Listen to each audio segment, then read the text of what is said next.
conectados en Polar Comunicaciones a través de las redes sociales, en el WhatsApp también, en el Twitter, Facebook, en el canal 41 de Claro, en el canal 28 de TV Red y para todo el mundo en www.radiopolar.com.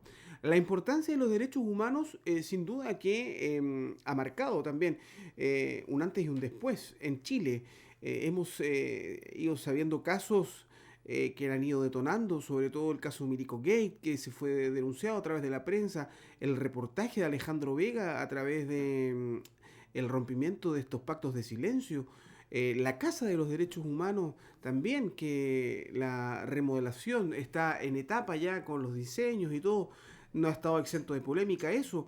Y esos y otros temas vamos a conversar con un hombre que yo le he conocido desde que tengo razón de conocimiento, que siempre ha andado por las calles con su cartelito en el pecho, que Silvio Francisco Betancur Bamondes. Manuel Aguilante, bienvenido a Polar Comunicación. Hola, ¿cómo estamos? Buenas noches, gracias por el espacio. ¿Cuánto tiempo que llevas colgando ese cartel? 2003 parece, o antes, no me acuerdo. ¿Cómo fue tu relación con Francisco Betancur, Manuel?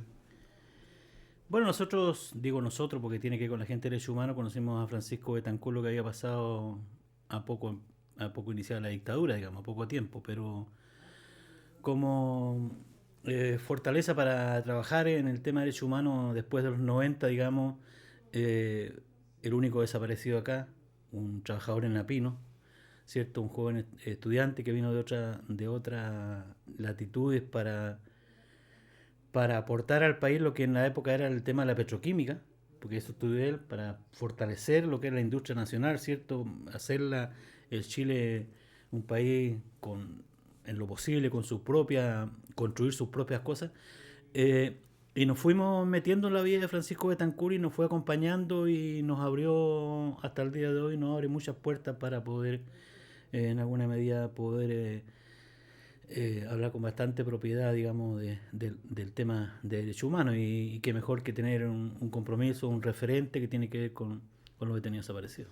Una linda placa en la Plaza de los Derechos Humanos se le hizo en honor, vino su madre, su hermana también, que el recuerdo siga presente, mucha gente llegó también. Así es. De esto para sí, que nunca también más, pues. Y también en la Universidad Técnica del Estado, en la Universidad de Magallanes, que a propósito de una serie de actividades en años pasados, recordando la Universidad Técnica del Estado, también se levantó una placa ahí en recuerdo de él. Y ahí hay pendiente con la universidad una demanda nuestra de hace muchos años en los comienzos, cuando ya agarramos fuerza, seguramente cerca del 2000, después en los finales ya de la ley de exonerados, de que la calle de la universidad, la calle principal de la universidad, lleva el nombre de Francisco Betancur. Esto lo conversamos con el rector.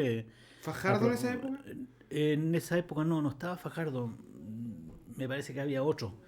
Yeah. Habría que retomarlo ahora con Juan Oyarzo. Sí, lo hemos conversado 2 o 3 veces con Juan Oyarzo, digamos, y ha quedado, no lo hemos amarrado lo suficiente, porque hemos andado en las oportunidades con otros temas, como el tema de los compromisos en educación, por ejemplo, a propósito de la huelga de hambre, el compromiso que hay con el señor intendente de comprometerse a solucionar el tema educacional de los presos políticos de Reti y de los hijos nuestros, digamos.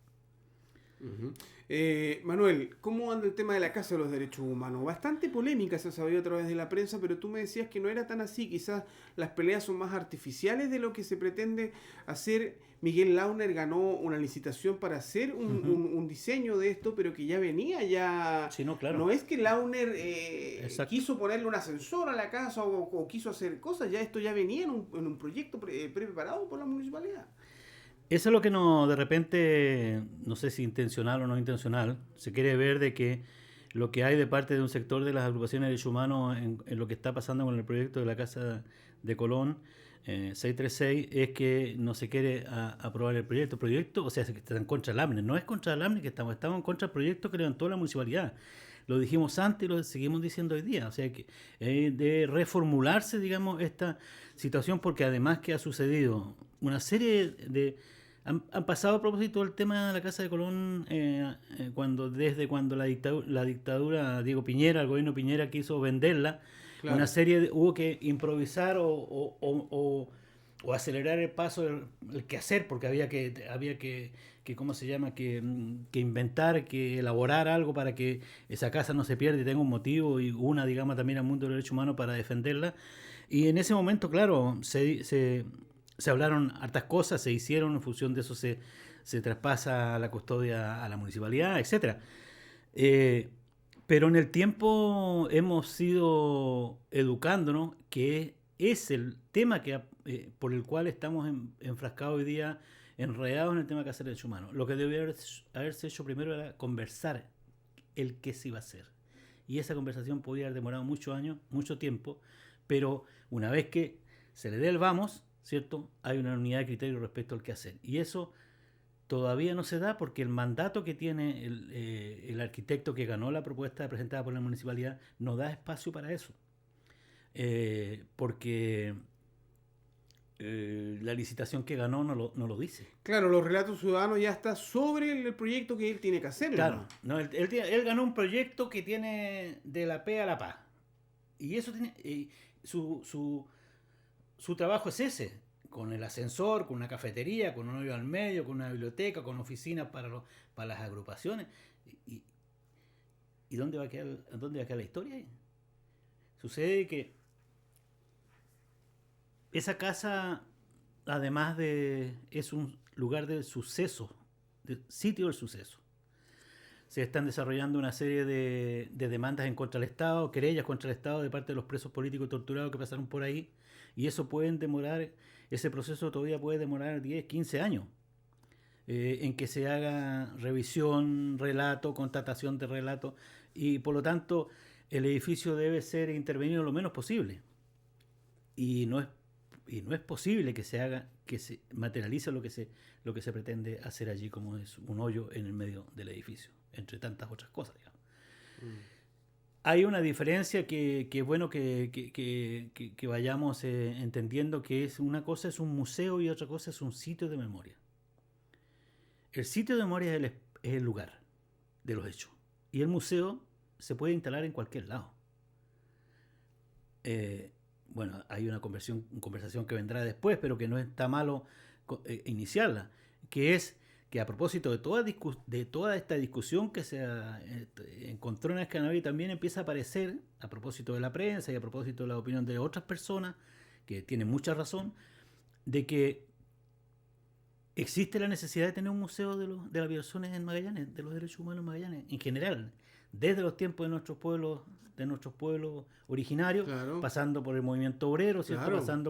pasando por el golpe de Estado, pasando por la prisión política también, de aquellos que no estuvieron en esa casa, que no fueron llevados a torturar, pero que sí estuvieron en otros lugares de detención, detenidos o desaparecidos. Claro, porque hay mucho material para eso. Entonces, por lo tanto, estamos en condiciones, está el dinero, se puede reformular este proyecto, está el dinero para hacerlo, dejarlo bien encaminado. Que es un proyecto, una idea que vendrá para después, pero de momento estamos apurados en el sentido de que se entienda de que es un sitio de memoria y no es un museo. ¿Y qué respuesta han tenido allí de la municipalidad? ¿Puede dar pie atrás de este proyecto o ya va a ser así tal cual como está? Bueno, no sé cuál va a ser la posición de la municipalidad. Tú sabes que hay elecciones municipales y por lo tanto este proyecto entiendo que debería presentarse en octubre. De ahí a que se llame, a realizarlo puede pasar también mucho tiempo. Por lo tanto, hay un tiempo que todavía queda, digamos, para el definitivo de si se lleva adelante el proyecto que se le acepte al arquitecto que ganó la licitación o se reformule una nueva realidad. Nosotros vamos a seguir trabajando por el sitio de memoria porque mira, con la huelga de hambre pasaron muchas cosas ahí que no habían pasado en años. Mucha conversación, mucho testimonio, mucho aflorar todas las cosas que teníamos ocultas, todos. Los torturados, familiares, militares, gente que estuvo presa ahí, marinos. Entonces, porque lo que ha pasado en el mundo de los derechos humanos desde la dictadura hasta hoy es conversar respecto al tema de la reparación, entre comillas. Pero no hemos hablado de lo que te pasó a ti, lo que le pasó al vecino, lo que pasó al papá, a la esposa, a los hijos, a los nietos. Los relatos, por ejemplo, de que recogimos ahí de los hijos de los que fueron enviados a otras partes, relegados. Los relatos terribles de los hijos, de lo que pasó, y eso no está escrito ni un lado. Entonces se requiere un espacio donde la gente llegue a entregar información y otra gente la llegue a recoger. O alguien la escriba, pero se requiere un espacio que no sea un museo para eso. Se requiere esa recreación que da, digamos, ese terrible edificio de solo pensar de que un ser humano violó a otro ser humano ahí y hoy día ese violador anda tranquilo por las calles y goza de una excelente pensión, como pasa en la mayoría de los casos. Eso no puede suceder. Es necesario que haya un juicio público respecto a los violadores de los derechos humanos. Sin duda, Manuel. ¿Y qué opinión te merece con respecto a los pactos de silencio sobre este reportaje que hizo en La Mira Alejandro Vega, magallánico hace algún tiempo, y que marcó un antes y un después también de todo el destape del tema de derechos humanos? Bueno, yo creo que eso, los que hemos estado meridianamente informados, sabemos que es así. Sabemos que es así. O sea, aquí a la fuerza militar en el país se le ha ordenado una política a seguir, y eso es lo que se ha estado cumpliendo. O sea, tú le preguntas, por ejemplo, a alguien de Ojo Bueno hoy día, y le preguntas, oye, ¿a ustedes le han hablado de la explosión que hubo el 74 en el regimiento Ojo Bueno? O tú le preguntas a un cabo, un conscripto, un oficial del regimiento Caupolicán, que le hayan explicado que ahí mataron a tres chilenos que los fusilaron sin juicio, sin nada. No saben. Entonces algo pasa. O sea, esto tiene que saber si esos son los pactos de silencio. Nosotros conocemos, yo conozco y otros compañeros también, a chicos que fueron llevados de conscripto el mismo día 11 de septiembre y que participaron en crueles asesinatos en el Estadio Nacional. Y que esos cabros hasta el día de hoy están idos. Están idos. No han tenido oportunidad de nada. Lo hemos visto con el tema de esta demanda que hay, por ejemplo, de los conscriptos. Que hay una demanda, tú sabes que hay una demanda de los conscriptos por que les paguen las imposiciones los 2 años que tuvieron y otros derechos que ellos reclaman. Lo tiene cooptado la derecha y lo tienen cooptado los milicos. Si ellos tienen que hablar, a ver, en la violación a los derechos humanos los conscriptos no deben, salvo contadas excepciones, no deben tener ninguna responsabilidad. Sin embargo, el temor y el asusto que se les da es que ellos son parte y que también podrían ir presos. Nosotros hemos siempre conversado de que los conscriptos no tienen ninguna responsabilidad, incluso grados menores. Los que tuvimos presos y sabemos de los carceleros quienes andaban con la suya y quienes obedecían orden, también sabemos. Entonces, es necesario que se sepa todo y eso tiene que ver con los pactos de silencio. O sea, esta famosa mesa de diálogo que quedó al desnudo después de cuánto tiempo y tantas otras patrañas. Mira lo que está pasando ahora, por ejemplo, el caso de SEMA Chile. Hasta no hace mucho tiempo, no sé, un par de años, le seguían descontando a todos los militares una cuota para SEMA Chile. Claro. Para el juicio Pinochet, otra cuota. Para la defensa de Pinochet. Entonces, paremos al escándalo. Y la autoridad política lo sabe y no hace nada. Se hace cómplice. Claro. Sin duda. Y bueno, también hay que decir de que el tema de Punta Peuco, ¿no? Que está pendiente por el gobierno de Michelle Bachelet, ya que fue Piñera, un presidente de derecha, el que cerró el penal Cordillera, que nunca me lo imaginaba yo, por lo menos. Pero mira lo que pasó con Ricardo Lagos. 50 años de silencio para mantener en silencio los testimonios de los presos políticos de la Comisión Valles. 50 años. De los cuales van 6 o 7. Por favor. Nosotros, a propósito de la huelga de hambre, solicitamos y seguimos insistiendo en que el Estado de Chile ratifique el convenio en contra de la tortura y los tratos crueles, cosa que podamos reclamar nuestros derechos a la reparación y a la justicia y la educación. Los derechos que tenemos. Y el gobierno tiene que hacerlo. O sea, no puede ser que se aduzcan razones económicas que siempre aparecen para no reparar a los presos políticos. Conocemos de decenas de compañeros que a poco tiempo reventaron en el alcohol, otros en la droga, otros andan tirados por ahí, porque el Estado no ha hecho nada para reparar. Claro. Absolutamente nada. Hay una desprotección absoluta. Tú mismo entregabas un testimonio en una de estas mesas técnicas que hubo. Sí. ¿Qué se sabe de lo que pasó? O sea, se sabe, pero no se conversa lo que pasó, por ejemplo, en la cancha de la 18 o en tantas canchas de todo el país en que la gente era sacada de sus casas y mantenidas ahí toda la noche, vejadas, al frío, le robaban las cosas en su casa, la alimentación, la cesantía, el PEM y el POG. Eso fue una crueldad tremenda. Manuel, ¿tú crees que quizás la gente todavía, después de tanto tiempo de dolor, tiene miedo, cree que se siente perseguida para poder decir de verdad, para poder romper estos pactos de silencio? No, hay gente que tiene miedo, porque hay una política del Estado, digamos, que mantiene eso. O sea, aquí no hay puertas abiertas de que venga a entregar su relato. No vamos a mantenerse. En el caso de los presos políticos, se habló de mantener en resguardo los relatos. Y lo primero que se hace es editar un libro con los RUT y los nombres de cada uno de los presos políticos. Tú sabes que tú teniendo el número RUT hoy día, sabes hasta qué vas a desayunar mañana. Claro, sin duda. ¿Ah? Sí, claro. Entonces, no hay de parte, digamos, del Estado un respeto, una mera mueca siquiera de bueno, en qué podemos hacer para avanzar, qué podemos ayudar, porque obviamente que el Estado no puede ver todo, pero si escucha sí puede hacer y solucionar cosas. Pero pareciera que en vez de avanzar estamos retrocediendo, Manuel, porque ¿cuál es tu opinión con respecto al tema del control de identidad? ¿No es volver a la dictadura? Sí, pues, es una aberración eso, es una aberración. Oye, nosotros fuimos echados de la Casa de Derechos Humanos en agosto por la alcaldía.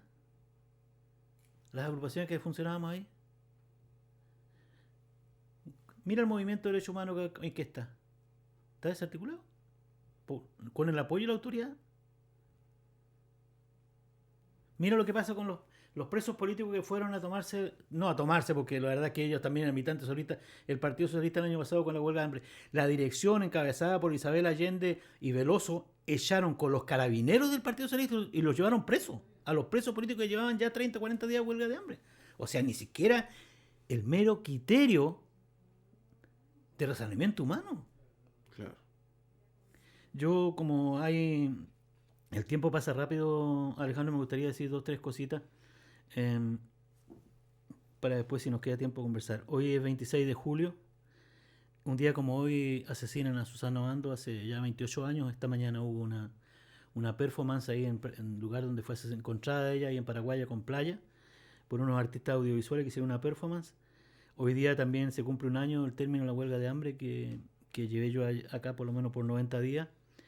Nos interesa fortalecer y un buen saludo y apretón respecto a la marcha de lo que fue el tema de la AFP, que está todo el mundo sorprendido de lo que pasó, que hasta la presidenta Bachelet en menos 48 ha tenido que referirse a eso.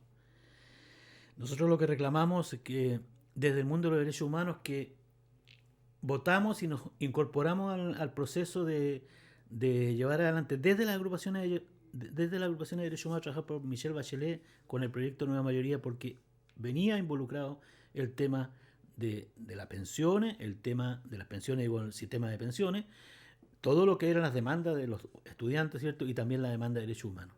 Y lamentablemente aún no pasa nada. Vamos a seguir presionando porque pase antes que termine el gobierno de Michelle Bachelet. El Estado no puede esperar que se mueran todos los presos políticos para dar una señal de respaldo a los presos políticos. Hay plata para hacer monolitos, para hacer museos, y no hay plata para los vivos, presos políticos vivos. O para comprar grandes tanquetas y F-16. 140 misiles, no sé cuánto van a comprar. ¿Para qué queremos las Fuerzas Armadas que tenemos hoy día tan más, en algunos casos, más gasto que durante la dictadura?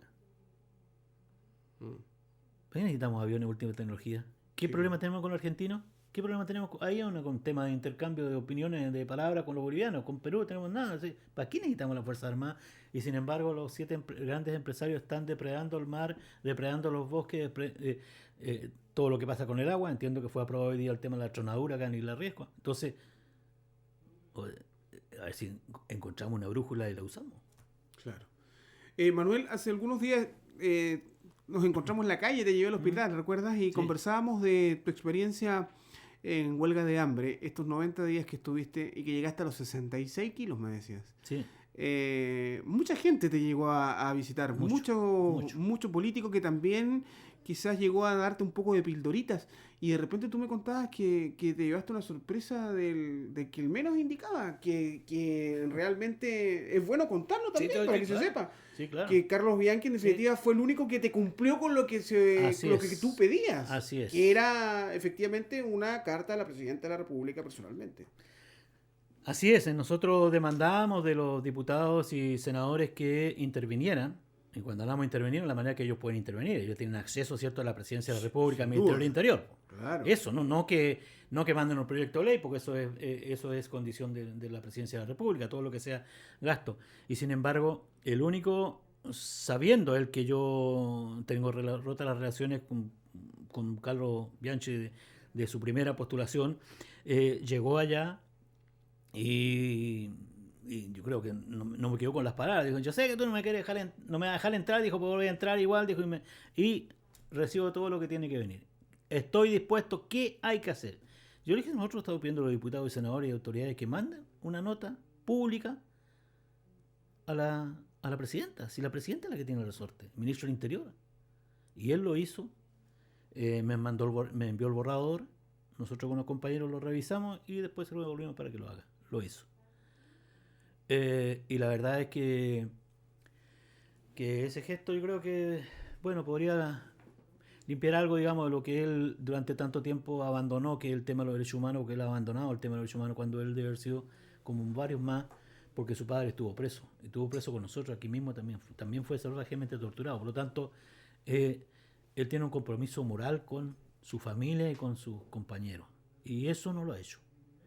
Él y otros que se vanagloриan de haber sido, de ser defensores de los derechos humanos, tienen que ponerse la camiseta, pero no en las tribunas, sino que donde hay que hacerlo. Claro. A mí me decepcionó Boris, me dijo que él no podía hacer nada, dijo, porque era una ley que mandaba el gobierno. Yo no estaba pidiendo una ley, nosotros estábamos pidiendo una ley, la ley estaban peleando allá. Producto de las negociaciones saldrá algo. Claro, o sea, porque finalmente tu voto se puede negociar también. Pero además que ellos tienen, así como lo tenía Bianchi en el Senado, que con un voto manejaba, entre comillas, a veces manejaba el Congreso, ¿cierto? Claro. Y yo decía, bueno, ya, pero ¿y esto? ¿Dónde está?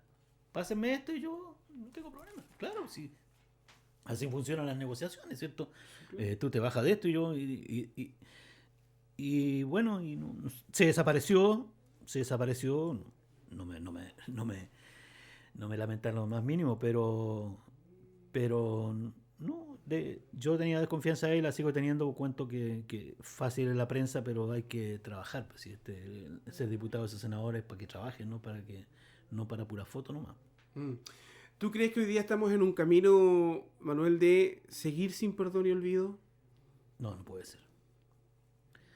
No puede ser, o sea, mira, todas las entidades que se han estado formando, como la Subsecretaría de Derechos Humanos, como el Ministerio de Justicia y Derechos Humanos, el Instituto Nacional de Derechos Humanos y otras instancias, es producto de la presión de las Naciones Unidas y de la OEA.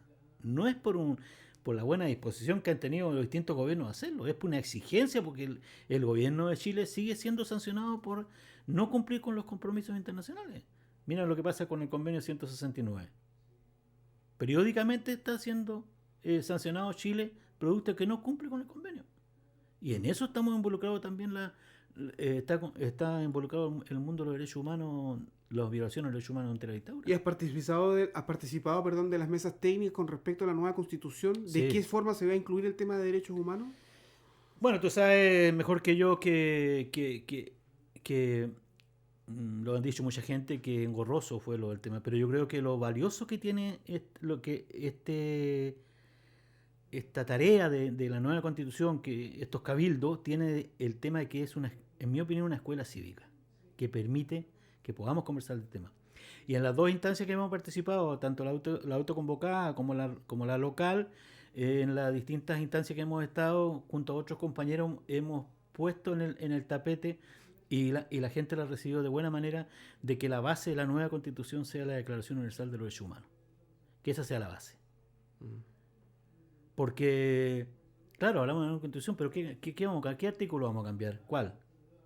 Hay que articularla. ¿Cómo? con una idea general, cuando de repente habían 20 ideas generales en el tema de la discusión de la Constitución y sucede que 6 parecían que eran iguales. Claro. Y claro, son distintas, pero con el nivel cultural de la media de la población no lo entiende, no sabe la diferencia. Claro. Entonces, como un ejercicio de educación cívica, muy bueno. Y yo creo que también en el sentido de que se entienda de que el país necesita una nueva constitución. Y yo creo que ese va a ser su valor si es que no, por lo menos hasta ahora, digamos. Porque yo creo que ya con esta segunda y la tercera regional ya debería empezar a notarse en el tema del proceso de constituyente, digamos, algunos puntos que deberían ya ser sancionados. Por ejemplo, Claro. ¿qué va a pasar con el agua? Exacto. ¿Qué va a pasar con el mar? Hay otros países que han hecho plebiscitos sobre eso, Claro. sobre la privatización del agua. Opine la gente sobre el agua, sobre las riquezas básicas, sobre el petróleo, opinen, sobre, no sé, tantas cosas. Los recursos naturales que tenemos. Claro, opinen. Sí. Lo estatizamos, son del país. ¿Qué hacemos con la ley de pesca? Sí. Que está en discusión, ¿cierto? ¿Qué hacemos con la ley de pesca? ¿La derogamos, la reformamos, la Como dice el inutilizamos? argentino, parece que faltan más huevos. Sí, no, falta mucho huevo. Manuel, Yo, antes Sí. yo quiero lanzar una idea porque hay muchos han dicho no más AFP, pero nada, llegan hasta ahí nomás. Yo creo que lo que debe suceder es libertad de afiliación, porque eso permite volver al antiguo sistema. Claro que va a aparecer una deuda, la diferencia de imposiciones, pero permite que tú vuelvas al antiguo sistema. Se habla de la AFP estatal. Yo creo que lo único que podría ayudar a la FP estatal es que toda la gente sabe la FP estatal y haga sonar al resto.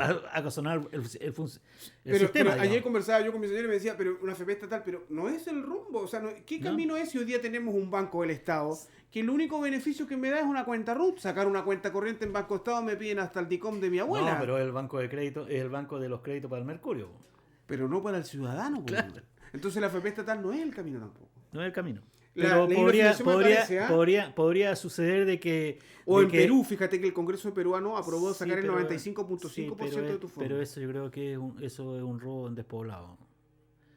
Porque no cualquier ciudadano con su 95% en el bolsillo va a tomar una buena decisión para su futuro. Sí, puede ser. ¿Verdad? Manuel, antes de despedirnos, me decías que hoy se cumple un año de tu huelga de hambre, 90 Ajá. días. Quiero que compartas con la sintonía, con los magallánicos, ¿cuál fue la historia que más te impactó de toda la gente que te fue a ver, que te fue a dar aliento? Me imagino que debe haber salido alguna historia que te debe haber tocado No, mucho el muchas. corazón. Muchas. ¿Puedes compartir algo con nosotros antes de terminar? Que me vaya a hacer llorar. Uno en el tema de derechos humanos ha conversado, recibido información, intercambiado opiniones, recibido experiencia, se ha educado de la cultura de muchos abogados, jueces, pero siempre los testimonios te quiebran de gente que tú conoces lo que pasó, uno lo sabe, pero ellos a 40 años todavía no lo admiten, ni siquiera, y no lo habían conversado con nadie. Yo no sé si es la más de todas, pero una mujer que me fue a ver que estuvo presa pasó 5 días por la calle Colón por el frente antes de entrar. 5 veces fue a la casa y 5 veces no pudo entrar. Cuando entró llorando y no quería salir. Y ella lloraba y yo entendía de lo que ella lloraba, de lo que a ella, como a tantas mujeres que estuvieron ahí, lo que le hicieron. O sea, lo que no le hicieron. Le hicieron todo. Entonces, sentí llorar y que en alguna medida un alivio porque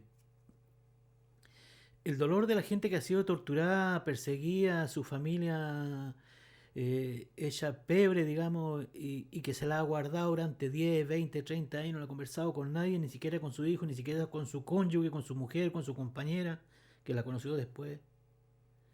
No es fácil. Porque está esto que conversábamos antes, los temas, los pactos de silencio y esta sociedad falsa que hay respecto a dar vuelta a la hoja, olvídate, eso ya pasó.